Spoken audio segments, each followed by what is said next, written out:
Hey everyone, welcome to Our Small Footprint.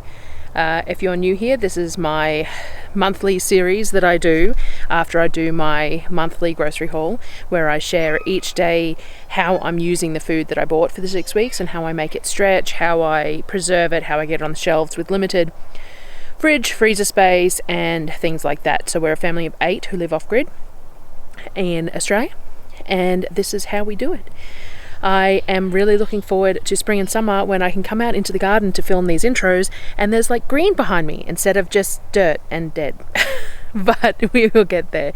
For the moment, it's one of the shady spots, so this is why I'm in here, because the sun isn't too bad and I've got a little distance to the children, so there is a little bit less noise.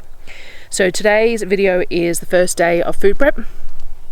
We, as always, each month, one of the very first things I have to do is the mince. This month I only bought 1 tray of mince because I have a quarter of a cow coming next week. So I only had 1 tray of mince to get sorted. So we did meatballs and hamburgers today. I made some dry French onion soup mix to use with my meatballs, and we made some pizza dough for pizza for tomorrow. So come along and join me in my kitchen today, and I will see you again tomorrow. Thanks everyone for watching.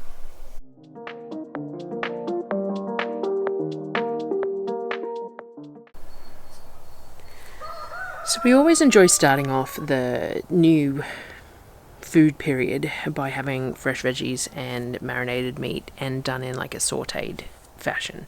Every month this is sort of how we start off. Because we only get fresh veggies to last for the beginning of the month unless we get some out of the garden. We use frozen veggies for the rest of the month.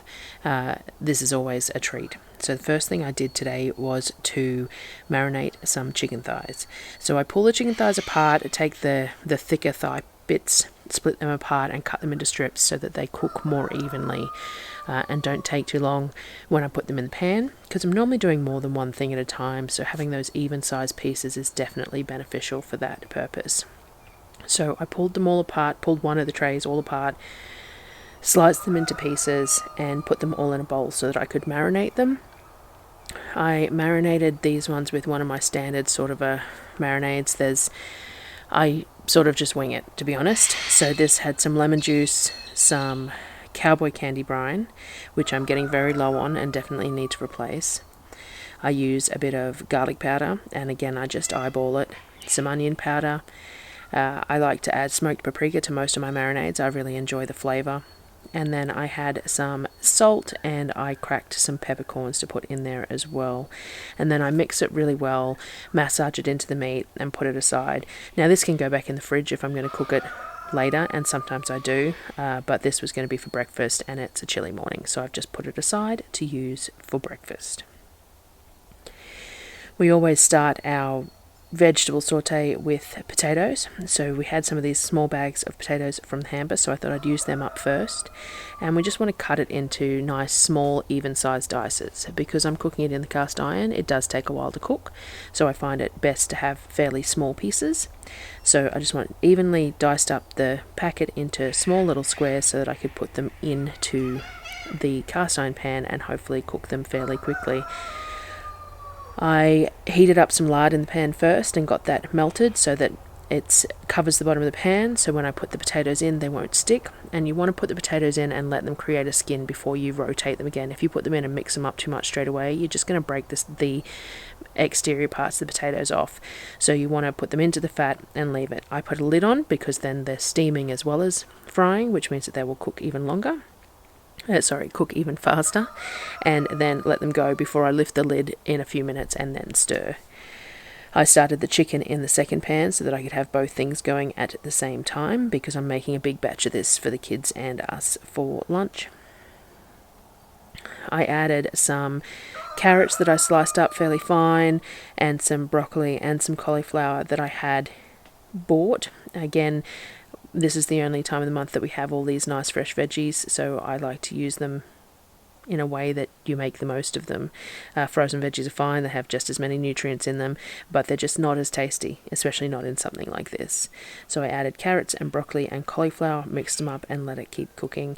I also added a knob of ghee into the middle of the pan when I added the other vegetables, because I wanted to add a little bit more fat to the pan so that they wouldn't stick, and you can't beat the flavour of ghee with sauteed veggies. It just really works. And I suppose if you were a butter user, the butter would do the same sort of thing.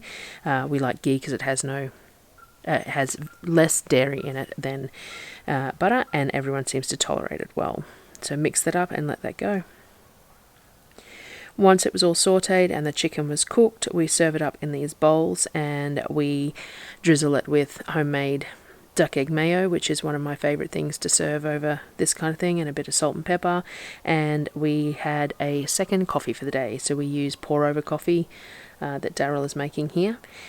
So we had pour over coffee and sauteed veggies and chicken for brunch today. I think it was about 11:30 by the time we had it, and the kids had all the extra veggies and chicken with some bread from the hamper. Next thing I had to do was start work on the mince. As always, mince is one of the first things that we have to process when we get home from the groceries, so it either has to go in the freezer or be cooked. First thing I did was make up some French onion soup mix. I haven't got any left on the shelf at the moment, so I make up my own bulk French onion soup mix. My mix has onion flakes and some bouillon, as well as some onion powder in it. I also add some parsley and some celery salt, and I like mine to have smoked paprika in it as well. Again, I use smoked paprika in most things because I just really like the flavour. And then I had some cracked pepper, and I mix it up all really well, and it goes into a jar. So I just used a funnel to pour it into my jar. This is the jar that's been used for it before, so it's quite cloudy because the onion powder sticks to the side of the jar. That's why it looks dirty. And in the jar this size is good because it means I can shake it well before I use it to mix all those different things up and make sure I'm getting an even amount of it. I use this in a lot of things, so I make it up, put it on the shelf, and then it's there for me to use. So today what I'm using it for is making meatballs. So my meatballs, I use some breadcrumbs soaked with kefir. This is breadcrumbs made from some of the bread that came in the hamper. I really like using my sourdough to make breadcrumbs, but I didn't have any stale sourdough to use, so I just used some bread that was from the hamper, and one of the ones that had quinoa and seeds and stuff, because I really like that in my breadcrumbs. And I made that breadcrumbs in the Thermix. I mixed that with kefir and put it aside so that the breadcrumbs soaked up.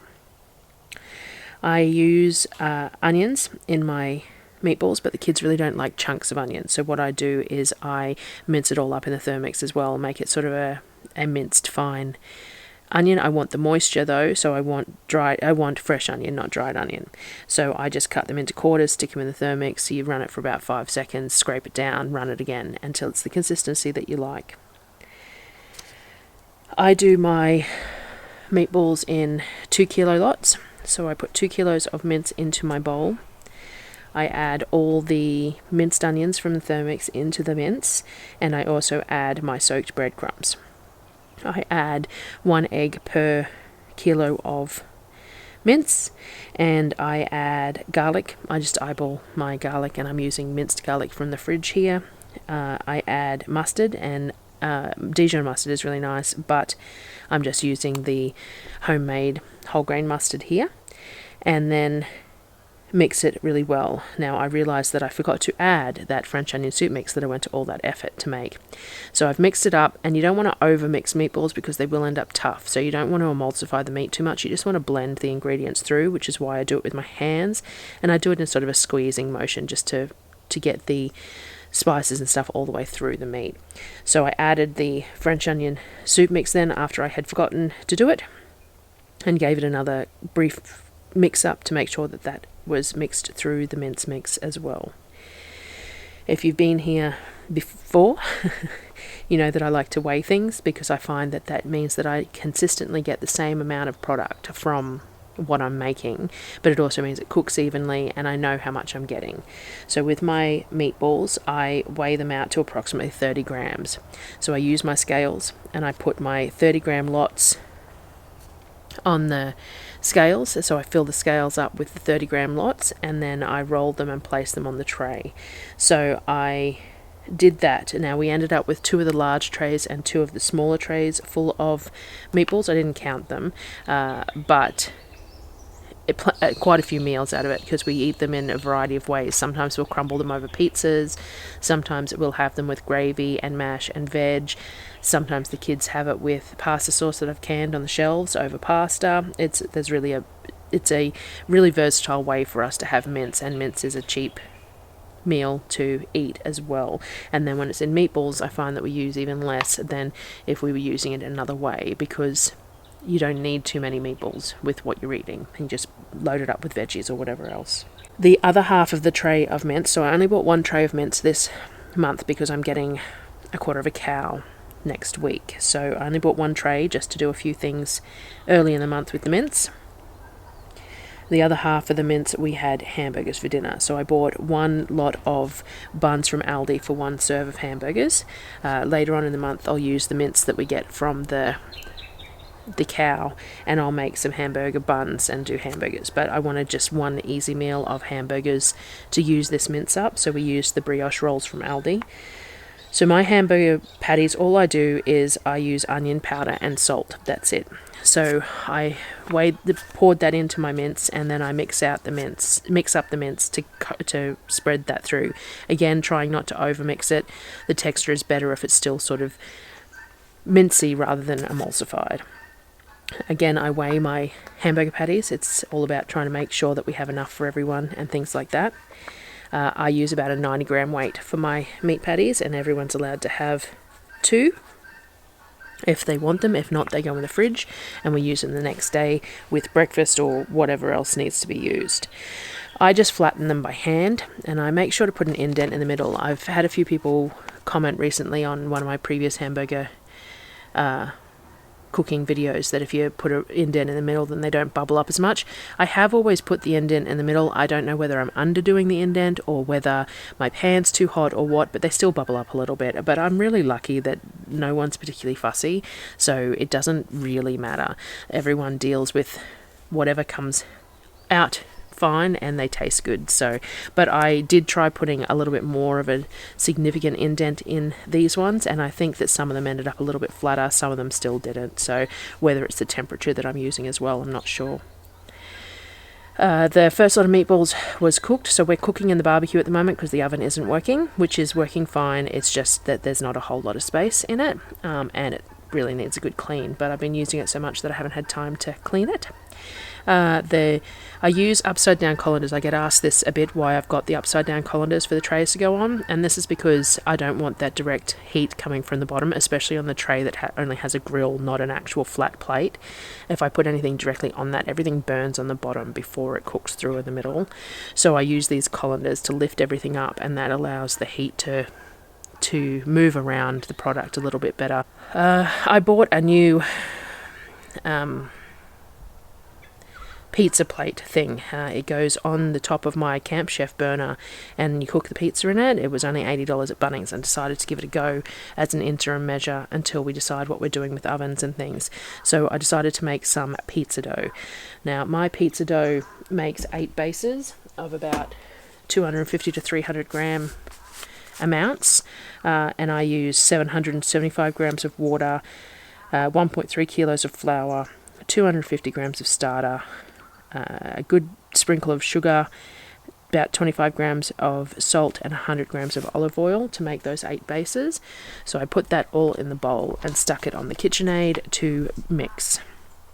I also fed my starter while it was mixing. So my scales happened to run out of batteries just when I wanted to use them, so I eyeballed the water and flour. But you want to do even quantities water and flour for the starter and mix it through until it has that 100% ratio. So I fed the starter and put that aside to ferment overnight. Once the dough was done, I covered it, and it has to come inside overnight because it is too cold in my kitchen at the moment for it to rise. I also used my starter that had been in the fridge the whole time I'd been gone, so I forgot to put, not in the fridge, on the bench. Normally I would put my starter in the fridge before I go on my shopping trip, and I forgot. So this starter has actually been on my bench from Wednesday all the way through to today, Sunday. So I knew that it would need that little bit of extra heat from inside to actually do what it needed to do. So I made sure to bring that inside. We put the hamburgers together for dinner. So we use mayo on the burgers. These are mine, so there's mayo on top and bottom because I really like mayo on my burgers. And then we use the caramelized onion jam as well with the mayo. We just used tomatoes from the hamper to go on these, and I added a bit of cheese because I had bought some cheese to make mac and cheese. It's not normally something I'd have, but I decided I wanted it tonight. And then we put them together, and that was dinner. So thank you very much for joining me again today, and I will see you again tomorrow with more food prep, as this week is going to be a busy one.